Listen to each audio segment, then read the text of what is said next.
pleasure to be with your students this weekend. You've got some great students, and you've got some middle school boys. And so that, I'm just kidding.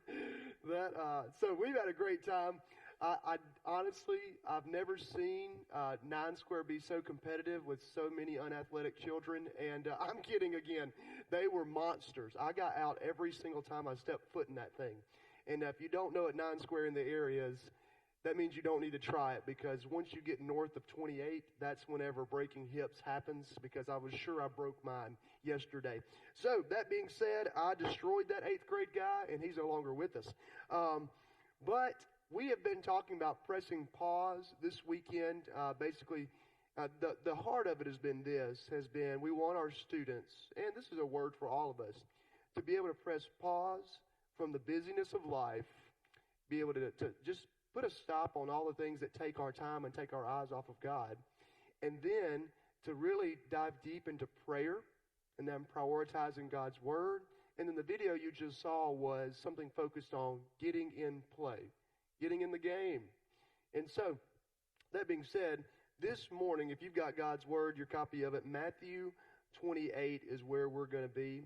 And I'm telling you, we actually, the band and I, we forgot to invite Ika, so I felt bad. So I was like, hey, we can go get dessert. We went and ate dinner at, is it Winsel's? Is that right there by the hotel?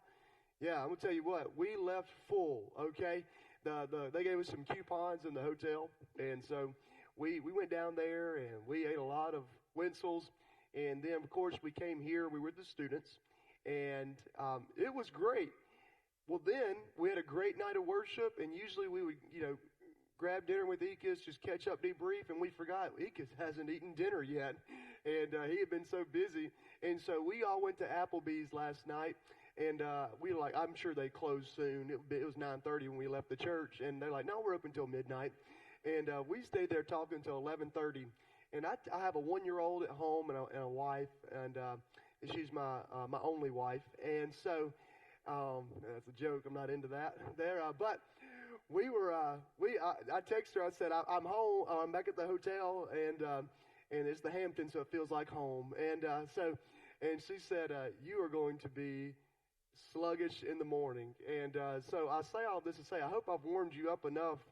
Let's get right into it. I was a bit tired, but instead of chasing this morning down with some water, I did it with a Mountain Dew. So I'm hyped up. Let's get after it. Matthew 28 is where we're going to be, and starting in verse 16. And it says this, now the 11 disciples went to Galilee, to the mountain on which Jesus had directed them. And when they saw him, they worshipped him, but some doubted. We know that to be Thomas. And Jesus came and said to them, all authority in heaven and on earth has been given to me. Go therefore and make disciples of all nations, baptizing them in the name of the Father and the Son and the Holy Spirit, teaching them to observe all that I've commanded you.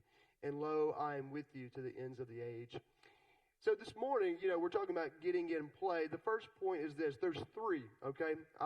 The job that I say I'm Baptist, I work for the Mississippi Baptist Convention Board doing collegiate ministry for our state.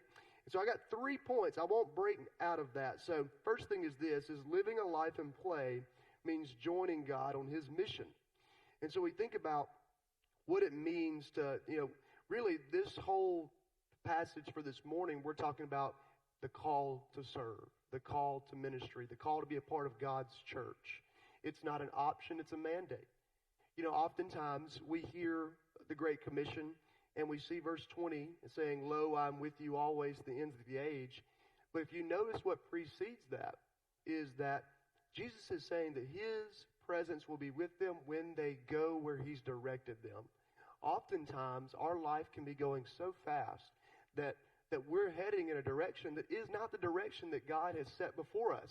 And so we wonder why things aren't going well and why it doesn't feel like God's presence is so close. And it's because we're heading in a direction where he is not. You see, he's not going to live against his own faithfulness.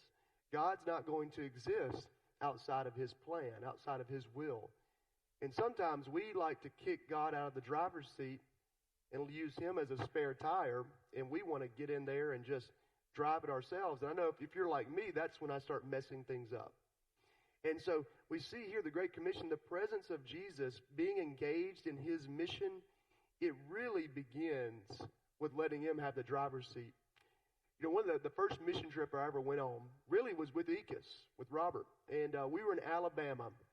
Here's the deal. I said we're in Alabama. He's been in a 6.5-year-long mission trip. He told me last night. That's what he thinks of y'all. I'm kidding. I'm kidding. Okay, he's gonna get fired. That was my goal anyway. He broke my heart 6.5 years ago, but because I was in the youth group. But that being said, when you think about this mission trip I was on, we came over somewhere in Alabama. I don't even know where we were, and but we were doing this car wash for Jesus, and I'm like, this is awesome. We're doing it. And so my job was, and it was during the summer, was to go out and stand by the road and wave a sign. You know, those things you get paid $15 an hour to do now. I was like, you know, come to the car wash. It was a poster board. They couldn't even read it, okay? It was crazy. It was flimsy. And so also I didn't know this, is that whenever you get on a highway, you know, you've got the pavement and the road's paved and cars are driving by and doing 80 miles an hour. I was like, come to the car wash. Come to the car wash. Jesus loves you. I mean, it was just terrible. My ankles, I wasn't wearing shoes. I want you to think about the side of a highway when you've changed a flat tire. You would like to have shoes on. So I'm out there barefoot like John the Baptist eating locusts and wild honey. And my legs were getting peppered with asphalt. I mean, I looked like I was crazy. And some of you, maybe you go to the beach and you get kissed by the sun. I get double backhand slap by it. I mean, I was so sunburnt, and I was out there. I had no idea what I was doing. I was like, man, I just know we're doing a car wash. Honk for Jesus. Come get your free car wash. I can't imagine how many streaks we left on those cars. I mean, they probably left dirtier than they came. And but it was all for the sake of having gospel conversations. And yeah, I was sunburnt. When Ekis asked me to go on this mission trip, I actually didn't know what a mission trip really was. I'm pretty sure I didn't pack a pillow or a towel. Probably didn't have soap. I had my body. I had the clothes on my body. And I was like, yeah, that sounds great. Let me text my mom. And that was it. But when I look back at that weekend, I see what it takes to engage the next generation in the gospel cause. It takes us, as the ones who are older, investing in their lives, to say, will you go? You see, the message I'm going to be sharing with the youth is more about engaging in the mission for the first time. What I want to talk to you about is you can't help youth and students engage in a mission that you are not currently living in. So as the church, we have to understand that you can't get them to go where you're not already there. If you're going, you've got to establish trust with these students as the church. And as adults, some of them are your kids, some of your grandkids, that you've seen them be raised up in this church, but we do not raise up the generation in the church to be the church that stays. We raise up a generation to be a church that lives on mission. You are raising a generation to be a sending church, because eventually they will go to University of Alabama or UAB or Auburn, bless them. They'll go to different places. Okay, calm down. We can pray for you right now. Lay hands. No, I'm just being serious. All right, so that being said, we're going to send them, okay? The goal is for the gospel and your investment to pay an eternal dividend that you can't see on this side of heaven. So if that is the case, they need to be imitators of you as you are imitators of Christ. The question is, after this first point, if students are looking to you and they're going to imitate what you do, what will they become? What masterpiece are you painting with your life that those students are going to look at and say, that's it. If they do it, I'll do it. You'll tell them whatever you want, but they're going to watch you step in step, and they'll most likely follow your steps, not your words. And so, when we think about this, the ultimate underlying question is whose words are you listening to, and whose steps are we following? Is it the word of Jesus and the steps of Jesus? Because if we're following him step in step, lo, he is with us always. So, being a part of God's mission is not about being comfortable. It's not about knowing what you're supposed to be doing. It's about saying yes to the Lord. Put your yes on the altar and allow him to put it on the map. You see, when I was in 11th grade, I said yes to Ekis, and I assumed he was going to lead me to the Lord. I've been wrong before, but but I said yes to him, and God put it on the map, and it was just randomly in Alabama. And it's one of those things where 3 days can change the life of a young adult. living on mission, so can for you. If you've not feeling like you're living within the mission of the Lord, if you don't feel like you're being used to the furthest extent for the gospel cause, oftentimes, every time, it's not about the presence of God, it's about the presence in which we are dining. What table are you sitting at? Are you sitting at the table that was prepared before the presence of your enemies by the Lord? Or are you settling, as the prodigal son did, are you settling for the pigsty, for the unknown country? Have you moved yourself to a foreign land? Like the Israelites, have you taken yourself back to the desert? Have you removed yourself from the wells that never run dry? Question is that oftentimes we don't live on mission because we feel we're least prepared, and the most preparing we can do is to be faithful to the one who called us. So that's the first point. Living life means joining God on his mission, living life on play. And so let's talk about pressing pause, okay? This one's hard. This one's hard for us adults. You know, pressing pause means that we actually have to give God, we have to surrender everything. And that's what we talked about the first night was, pressing pause means taking a break from, homework, sports, things that are within your control. Adults, we can't press pause from mortgages, can we? That doesn't happen. Can't press pause from medical bills. Can't press pause for family members who need our constant attention. I have a 1-year-old. And, we had somebody just come to us when he was born. Hey, when he sleeps, you sleep. I'm thinking, and when I pay the bills, he can pay the bills. I was like, I didn't say that because she would have killed me. But we just had a church member come to and tell us, just sleep when he sleeps. I'm thinking, well, good thing he didn't sleep for 5 months. And so we were just always active and awake. But it's one of these things as adults, living in this very coarse world that is not our eternal home, pressing pause is so difficult because oftentimes the directions that we're running are the ones that we set before ourselves. And I'm not saying everything that we do is an idol, but I'll tell you this, Satan does not need to put idols in front of us. We are very good at making good things, bad things ourselves. We are idol factories. Jimmy Needham had this song, it was like, clear the stage, set the songs and lights ablaze. Take the measure you must take to crush the idols. It's an older song, mid-2000s. And it's one of those things where it's like, what does it mean to set everything ablaze to crush the idols? There are good things in our lives that we still put before the Lord. Constantly, you see this, we only get better, and we only get more severe at what we're doing now later. So some of us, if you're a faithful tither, with, the very little money you make now, you'll be an even more faithful tither later, statistically. If you struggle with, putting things off, if you struggle with waiting to the last minute to do things now, that's not going to get better later. And so that's the way the sinful nature of us as men and women who are struggling against our flesh is that what we do now, we're just going to do more of later. I work with college students, and you know this.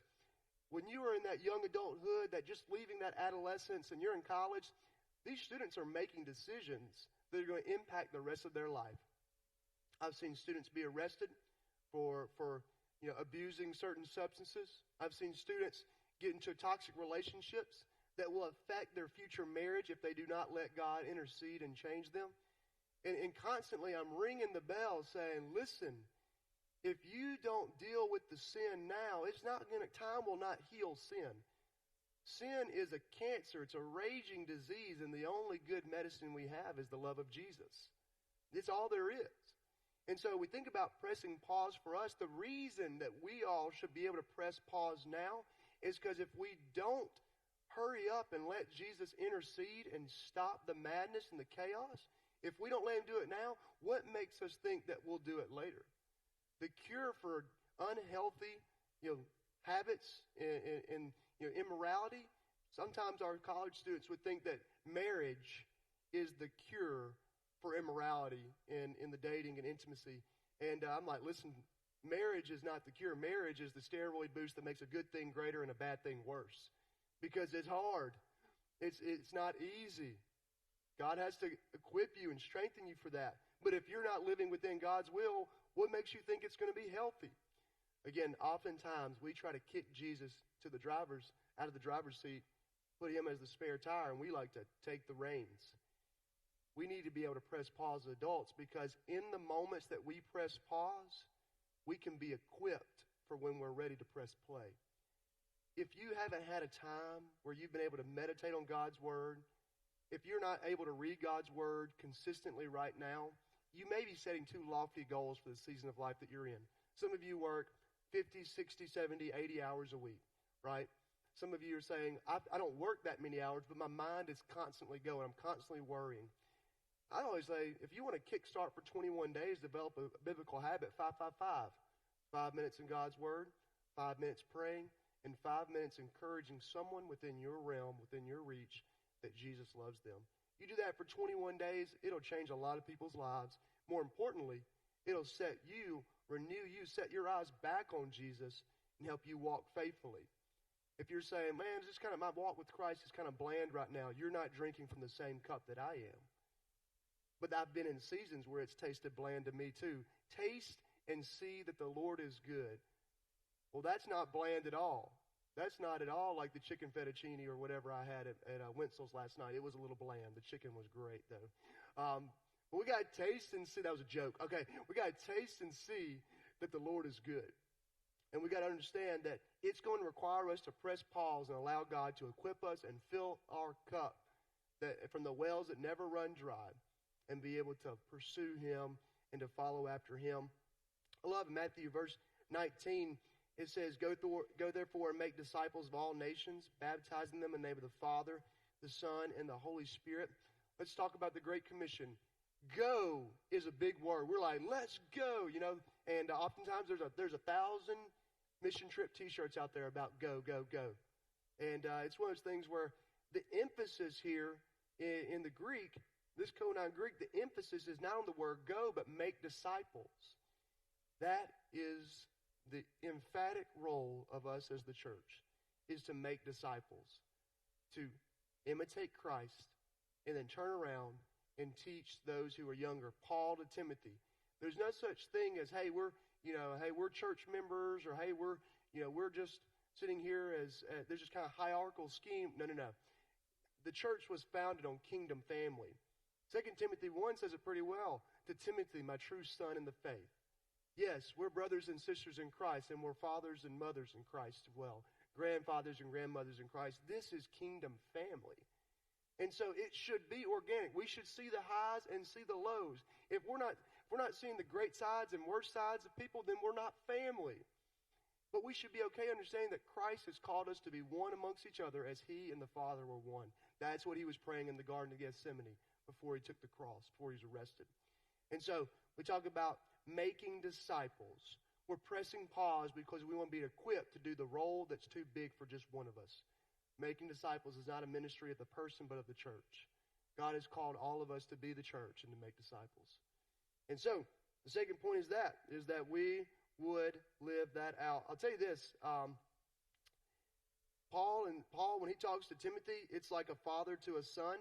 And 2 Timothy 3, I'll read these two verses 16 and 17. It says this,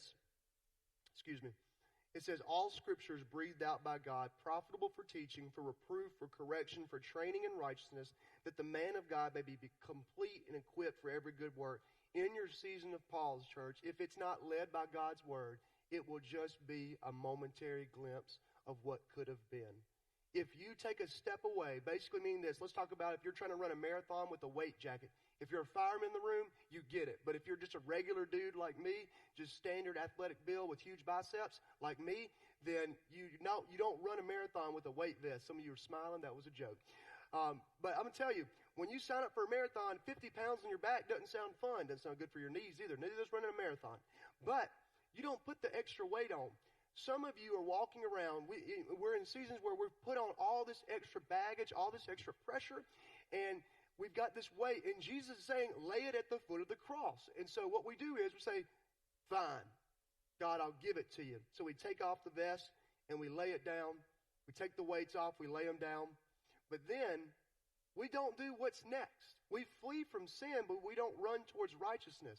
So we never take a faithful step towards the Father. And so we stay here standing by our troubles, and eventually we just put it right back on. When we lay our sins at the feet of Jesus, He is faithful to remove them as far as the east is from the west. So we have to understand just to remove the sin and to, say, that's not part of my life, that's not faithful.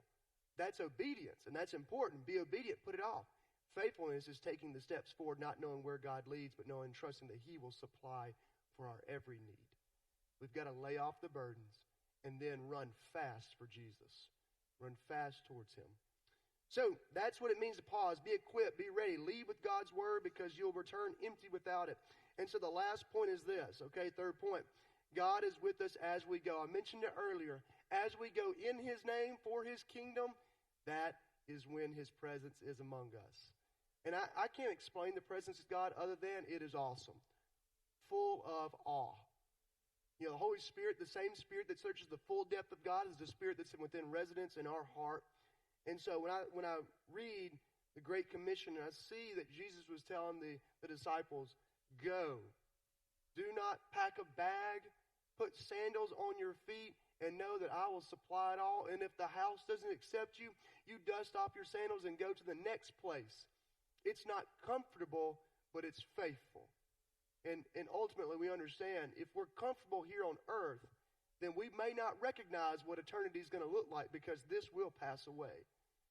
We need to take off the lens, stop seeing this earth as a permanent home, and be mindful that eternity is coming. But do we want to go there by ourselves? Or do we want a whole nation of people, a lost nation at that in America, to be able to come with us? Who's the most important person, the most important people group, unreached people group that you'll ever lay your eyes on? Simple, the one in front of you. Evangelism and discipleship. Evangelism is the door into discipleship, the entryway into salvation. It starts with the first person you see, the next one. And then one person at a time, we share. And if they reject it, we look more like Jesus then than we ever have. And we keep going. And so being a part of God's mission, understand that it's not by our strength. The call is too heavy. We are living out the call that God's placed before us by His strength and by His hands. I'll give you a closing story. This was the 1968 Olympics. Again, we've talked about running a little bit. A marathon sounds torturous. 26.2 miles. I don't know that my Altima is going to go 26.2 miles. I'll probably be calling Ecus. Hey, can you come pick me up and drive me 5 hours to Madison, Mississippi? I hope not. But that being said, the 1968 Olympics were in Mexico City. And if you know anything about the marathon, it is an absolute blistering race. And so they get up there, and it's the best of the best. Runners to your mark, you set, and they're off, right? And they're running, under 5-minute mile pace for 26 miles. I mean, I'm serious. I had cars in high school that didn't do that fast. And so it is 1968. It's blistering. It's Mexico City, so it's hot. The sun's blaring. And this was a very unconventional race because people are coming in. They're running record times. But, there's hundreds of thousands of people, by the way, just in this Coliseum waiting for the finish line. And there was a runner from Tanzania, John Aquari, and he was the best runner from Tanzania. And, of course, he gets up there, and he finishes in last place in 1968. But not just in last place in general, like, hey, hey, man, you gave it a good shot. You almost got at the end. No, he finished in last place by over an hour. Some of these runners are running a half marathon in close to that time. They're almost running 13 more miles in an hour. He finished last place. I mean, the Coliseum had cleared out. There were a handful of people, not as many. I say there were not hundreds of thousands of people there for his finish. Handful of reporters. He comes in, he takes the turn, and you become visibly aware that something is wrong. He comes in, he's hobbling, he's limping, he's bandaged up. You can tell he's taken several falls. But he finishes, he goes across, finishes, and there's a reporter comes up to him and says, John, why didn't you just give up? Why didn't you stop? You've obviously injured your body beyond repair. You'll probably never run the same way that you have right now. This is not a rebound moment. And John Aquari looked at that reporter and said, my country didn't send me here to start the race, but to finish it. God did not save us, redeem us, and repurpose us to start the race, but to run it to completion, pressing on toward the upward call of Christ Jesus. Connect, I want you to know that the weight of raising up a generation of youth to live for Jesus is an enormous task. And it's not one that you can just start and then sit idly by. Because to sit idly by is to watch a generation run into lostness. You are standing in the gap. God's called you to it. He expects it from us. And sometimes saying, I'll be willing to sacrifice this or this. No, no, no. Samuel says it pretty well to King Saul. Obedience is greater than sacrifice. Let's not be willing to sacrifice what we're willing to let go of for the Lord. Let's be obedient to the call that requires everything we have to reach the lost and to raise up a generation that'll love Jesus and continue to lead out this call. It's a baton race at this point, a relay. We don't cross the finish. We cross the finish line into glory. Amen. But we hand the baton off as we do. And my question is if you're handing baton off, what direction are they going to be running? Will they continue the race toward Jesus, or will they run the direction that your life sent them? Where will that destination be? Pray with me. God, we love you. Lord, as we get ready to sing one more song, to all the honor and glory belongs to you, Lord. We know that the good work that you've begun, you'll bring into completion of the day of your Son, Jesus. God, I pray you find us faithful. You find us obedient. God, I pray that you would use this church, Connect Church. Use these adults, God, the ones that are here, the ones that will be in the second service, the ones that are not with us today. Lord, help us to be faithful to raise up a generation that seeks you, that loves you, that will be changed and redeemed by your Son, Jesus. God, we give you all the glory of our lives. We don't even know how to do that. God, help us to have your glory in mind. Help us to be living ambassadors for your love at the restaurants after church, at the family gatherings, at work next week. God, help us to really be serious about our faith and be authentic to the point where people don't just see us, they see us following after you. Lord, we love you and we praise you. It's in your name.